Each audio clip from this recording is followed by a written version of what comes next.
In your case, it was reinventing another company, and that other company was BooXkeeping. Tell me about BooXkeeping. It has a couple of functions, or at least you have a couple of functions. But what drew you back into the world of accounting? The world you kind of started in professionally. Yeah, it was a necessity. When we went through bankruptcy, me and my wife, I mean, I had bachelor in finance. I was a village idiot. She had masters in accounting, and she was getting ready to You're get her. talking about a bachelor's as a village idiot. That you're in a pretty smart village then, if that's the case.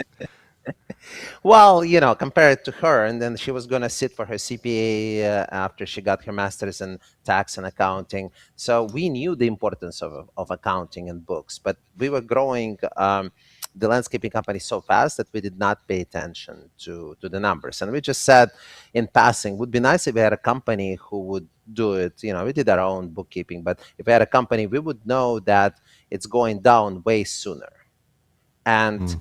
look, um, we just stopped making money because there was zero revenue. We were doing track homes and they just stopped building. So it was just, like zero income. The expenses I was able to restructure, but when it's zero income, you don't have money to pay. Yeah, yeah. You don't fix For zero the income. stuff. Right. Yes, That's not a strategic misstep. That's a yeah, yeah. calamity. Yeah.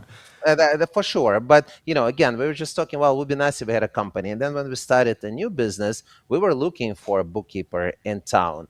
And we got 20 proposals. I mean, I didn't think that I'm going to get 20, but I started, I'm like, I'm having fun getting them. And I got 20 proposals for the same scope of work. And the price varied from $200 to $2,000 for exactly the same scope of work a month. And I'm like, it cannot be right because I understand 200 to 400, you can explain it, but 200 to 2000.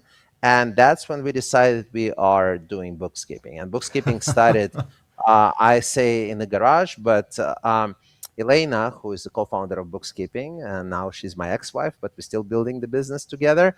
She reminded me that we actually kicked our 1-year-old to his brother's room and started the business in the nursery. So I Ah, guess it's even more exciting. So hopefully yeah. the now 16-year-old not gonna listen and just blame parents for kicking him out to his brother's room. But I think he's okay. Uh, The cost of having entrepreneurial parents. Why? Tell me the story behind books, BOOX keeping versus K. so we just wanted a unique name that we can Okay. trademark, and that's actually was a great story because I went to a patent attorney and he told me you will never get an approval because it's a common word. You're only changing one letter. Never ever USPTO will give you a permission. So don't even try. Stick with Max's bookkeeping or whatever it is. Diamond bookkeeping something. So And I'm like, you know of what? course, Max tried anyway because that's what Max Yeah, of does. course, but exactly. That's exactly what happened. I'm like, what do I have to lose? It's $1,000 to apply or whatever it was. The worst I'm gonna hear is no. So we did it and we got approved on the first try. So You know I'm what's so happy I didn't listen to this particular attorney. ironic? People who speak English as a second language or third language, it's not uncommon, depending on the country they come from. It's not in their language. It's not uncommon for them to mix up the English version of plural or not. For example, when people come over from Asia, from China, they'll start a business, and they don't understand. They don't have the same concept of plural. Add an S to something if it's more than one. So Hmm. there was a sandwich shop we used to go to near my office, and they had a sign up, best French fry in town. No S. And I'm just like, is there only one good fry in this box of fries? And some languages will throw S's in when they're not needed.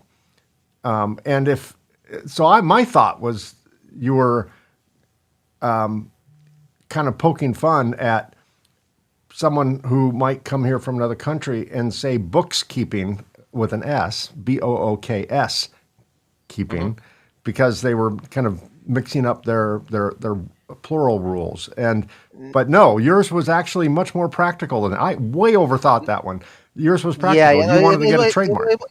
it was practical, yes, but we're still going and arguing who said it first because we were playing with the words. And the funny thing, our whatever he was 2 years old brought the um, like some kind of thing from the daycare, and we both were sick, and we went to our friend's birthday party in Beverly Hills, but we couldn't drink because me and my wife, we were on antibiotics, so we're sitting outside. I remember that everybody else was drinking, having fun, and we were just playing with the words, and somehow in the conversation, it was like a ping pong of words, we came up with bookkeeping. It was, wow, we don't hate it, we like it, and we just, that's how the company name started. A whole lot easier to get a URL when you spell it that way than, Yeah, for sure. bookkeeping.com. What changed in you as an entrepreneur the second time around? Well, I guess I was more experienced. I was not as scared to fail, and so I was more mature, and so that definitely helped.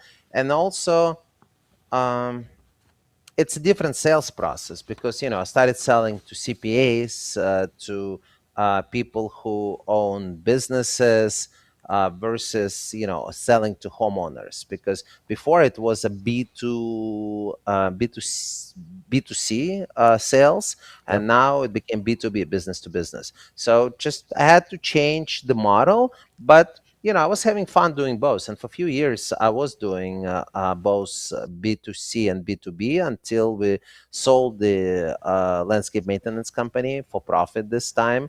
And actually, we're able to concentrate on bookkeeping full time. So you've been both an entrepreneur and a franchisor. Mhm. What do people misunderstand about franchising? Is it a shortcut to entrepreneurship? Is it a different kind of entrepreneurship? Kind of put that in explain that to me.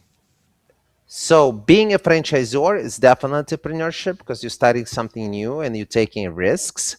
However, I think when people believe that being a franchisee makes you entrepreneur, I don't think so, because when you becoming a franchisee, you have to follow the system, you have to follow the rules, and it's not gonna give you opportunity to change much, because you're not gonna be able to sell your grandmother's pizza recipe if you own Domino's Pizza. Domino's doesn't want to see it. They want to see their recipe. Their pepperoni has to taste the same in China, Russia, or San Diego. So, and I understand it.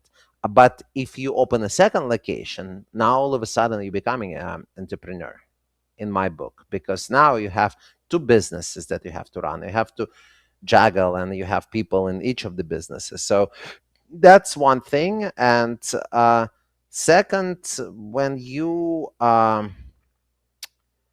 start a franchise, I didn't know that it's going to be that complicated and that difficult, to be honest with you. I just literally, the idea came to me at night. I woke up and wrote the business plan on a napkin. And then from that, we just did the numbers, and it was a more formal business plan. But the idea just literally, I woke up in the middle of the night. We're going to do the franchise, because the original business plan for bookkeeping, we wanted the company to be nationwide, and we are nationwide now. It just, we took a different route to get there. What kind of person makes a good franchise owner, and what kind of person should probably not consider a franchise?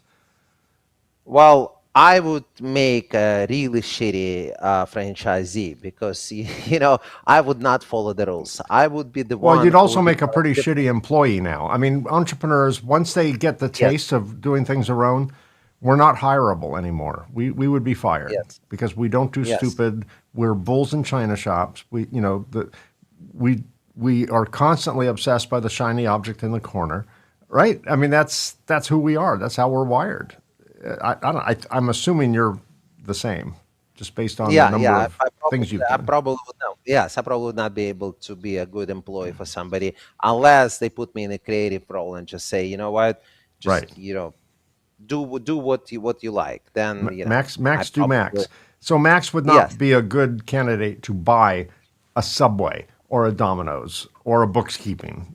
unless I buy 10 locations or five and then have a manager to run it and Right. just let them run with it. And I would be just, coming in as an advisor, once a week and give the advice. So that's probably that I will do at some point because I think it's fun. I've never had it, but I always wanted to try. But again, it's different that work in the business day to day. Who makes a good franchisee? Somebody who can follow the rules and somebody who can follow the system, because that's what franchise it's a blueprint of how to run the business. The idea that an average person should be able to get the average results that people before him or her actually were able to get in a certain franchise. So you get superstars here and there, but any franchise is designed for a normal person to just do it and hopefully get to the results faster, because uh, franchise shortens the ramp up period in most cases. Sure. If a person without accounting or finance experience says, "I like this concept of bookkeeping," for Mm-hmm. example, is it common for someone without a financial background to become a franchisee of an accounting practice, a bookkeeping practice, or are they more owner run? In which case, you're selling to people who already have some kind of finance degree, or they're a CFA or something.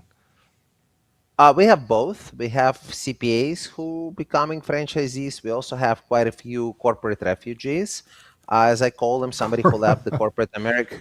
Yeah, They left corporate America to start the business. Um, I always say you have to be numbers friendly. So you just have to see financial statements before, but you don't have to necessarily know it because we are going to teach you. So we provide very good training. All the franchisees get 3 months of accounting school, they get 9 months of sales training, and then they get 12 months of executive coaching, where we help them. I mean, I don't do that, but Elena does. She helps them to get um, through their head trash and be able to grow the business. And I see very huge success in that.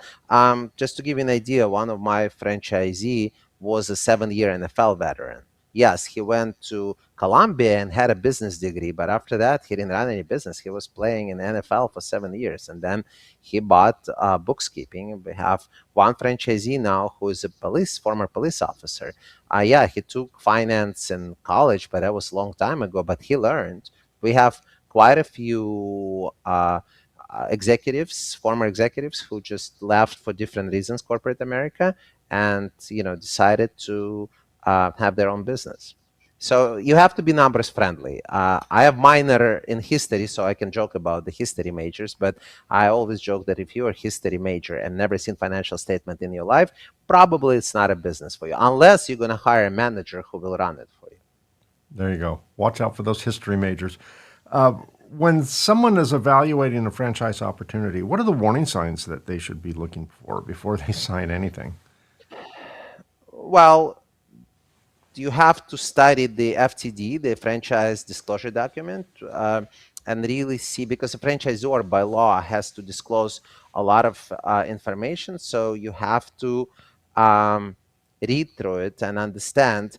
But before you even do that, in my opinion, you have to choose the right industry that you want to be in. And do not mix your hobby with your business, because like you could be the best cook, but it doesn't mean that you're going to be a great restaurant owner, because people think that McDonald's is a restaurant business. I will argue that McDonald's is They're a real people's estate business. business. They're Real estate for the franchisor, but for the yes, franchisee, yes, each location has an average of 50 employees. So usually you buy a pack of three in McDonald's. So for pack of three, you have 150 plus employees working for you. So you are in people's business, not yes. because making hamburgers, French fries, and everything else, there are machines to do that. You just have to follow the rules.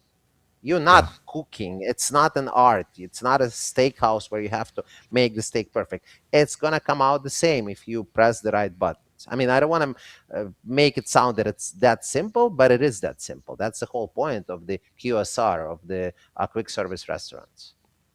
Well, it's probably a lot more simple if you don't fight against it, right? If you have confidence in the system, if there are examples of successful systems out there, I would be worried about buying the first franchise because Uh, that would worry me if not my first franchise, but if if you opened a donut shop tomorrow, and yeah, you're doing pretty good, and all of a sudden you said, "I'm going to franchise it." I want to see two or three successful donut shops before to know that it's not just luck; it's actually a system. And so but that's part of it too. I would think that if I'm going to buy a franchise, I'm going to visit 10 of them, you know, uh, undercover and see if it's yes. if it's a fluke or if it is the system that's working. Yes, but I've been in franchising for a while, and I know very successful people who came in as a franchisee number one and were able to get the prime territory, get the Well, better that's the other side of it. deals, Yeah, pay a better price. And look, when you're franchisee number one, two, three, four, five, a franchisor will make you part of their family. You'll be able to talk to him or her anytime. Like franchisees of bookkeeping right now have my personal cell phone number, and they literally can text me 24/7 and I get back to them right away. But at some point, when let's say I have 100 plus franchisees, right. when I get to this level, I simply cannot. I mean, I've been to some franchise conferences where people stay in line to take, not bookkeeping, but other brands, stay in line to take a picture with the CEO because they only Right. see the CEO once every 2 years during the conference. Yeah. Yeah, that's a good point. It might be riskier, yet the opportunity is greater. The reward is greater. The The cost is higher lower. the risk, the higher the risk, the higher the reward. Yeah, no, that's the way life It's works. an any business. Yep. A lot of entrepreneurs want freedom, but they don't always realize that freedom requires structure. Structure, for example, like a franchise provides. How do systems, financial discipline, and accountability create more freedom instead of less? In other words, I can look at like I don't want to do a franchise because I want to be free to change the pizza recipe. But I can also say having all this structure opens up a great deal of freedom in other ways. How do you reconcile all that? Well, you have to start with the goals. What do you want to get out of it? I mean, do you want to be right or do you want to be happy? Like, what do you want to do? If you want to get to the end result faster, then I would argue franchise is the right way to do it. But yes, it has its limitation. Yes, franchisor gonna listen to you. I always remind my candidates that the best products came from franchisees. So a KFC bucket came from a franchisee recommendation. A Big Mac came from a franchisee recommendation. McDonald's didn't have Big Mac, and now it's the best seller. But if somebody comes in and gonna offer to sell pizzas in McDonald's, I see their CEO saying no to that. Yeah. Okay, so you have to know your goals, and then you want to know how much time and energy and money for that matter you want to uh, give before you become successful. So you have to start with the list of questions, give the answers to this question, and then decide which route to go.